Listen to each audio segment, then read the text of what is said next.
যোৰহাটৰ নিমাতী ঘাট মাথাউৰি কিনাৰতে চাঙত ওলমি থকা জাতিলাওকেইটা দেখি ৰ'ব নোৱাৰি নামি গ'লোঁ। ভাইটিটোক বিকিবা নেকি সোধাত সিও না নকৰি কেইবাটাও জাতিলাও কাটি দিলে। এনেকুৱা গোবৰ সাৰতে হোৱা শাক চব্জিনো ক'ত বজাৰত কিনিবলৈ পাওঁ, সেইকাৰণে পাইছোঁ যেতিয়া লৈ আহিছোঁ। বাৰীত নিমাতী ঘাটৰ এখন ডাইনিং গাঁও ন বাইদেউ?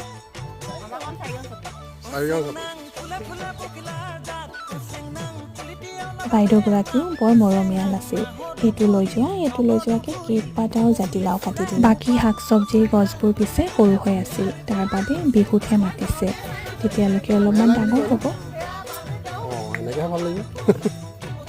এইজোপা মেলাই জোকাই দিলে হ'ল। মই 6টা জাতিলাও আৰু এজোপা মেৰলাই মাত্ৰ 100 টকাত আনিছোঁ। আপোনালোকে বজাৰত জাতিলাও কিমানকৈ কিনিছে জনাব দেই।